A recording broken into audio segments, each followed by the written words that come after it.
I'd like you to consider that communication is the lifeline of our dental practices. And we really have three different pillars that are influenced by communication. If we get that right, we are more likely to have an increase in production. And it's a pretty simple process once the whole team is on board and really contributing to that communication stability. And so the three things that influence communication within our practices are the three Ps: the patients, the players, which are your team members, and the practice as a whole. And so we're going to look at those individually and talk about how we can make some changes to think about communication as our currency. So according to the Beryl Institute, the whole experience that the patient travels through, so before, during, and after their appointment, is going to influence their patient journey and the perception that they have of your practice. And so we need to make sure that we are influencing every one of those categories as the patient proceeds through the processes and into our practice, so that we can maximize the production that we're trying to achieve with those patients. The second aspect is the players, or the team members on your team. And proactive leadership is the best way that you're going to achieve engagement with your employees. If we have employees that are participating in bi-directional leadership, that means everybody is a leader at some point within the practice, you're going to obtain a better communication strategy with your employees.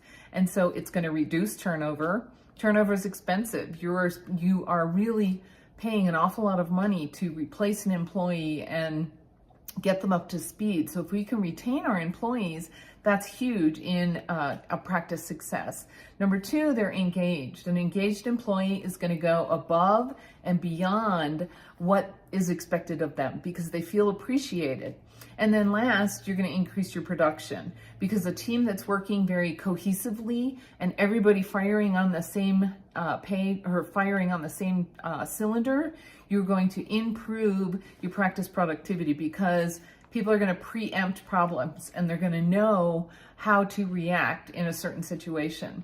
And lastly, I wanted to talk about your practice. The brand of our practice. If I ask you what the brand of your practice is, most people will tell me, we do dental implants, we do cosmetology, we do aesthetic dentistry, we do implant procedures, right? That's the core of your practice, but it's much more than that. It goes beyond just what we do and what the services are that we provide. It trickles all the way down into the language that we use every single day. And I'm going to include in this video some of the language choices that we could possibly look at changing within our practice and having everybody use that same language, so that we're on the same page and you get a better result and reaction from the patient. So an example of that might be replacing the word cleaning with dental wellness visit. You're leveling up the vocabulary that you're using on a regular basis. Another example would be, instead of saying flossing, go to interproximal plaque removal, because there's more to cleaning interproximally than just flossing.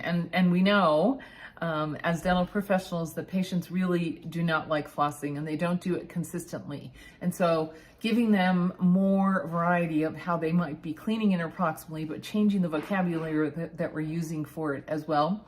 One more example, and you'll see the rest of these in the within the video. How about calling a cavity active tooth decay? Because then they have a better understanding that it is an active disease process that's occurring in their mouth, and not just a cavity which they think is filled and everything goes away and everything is great.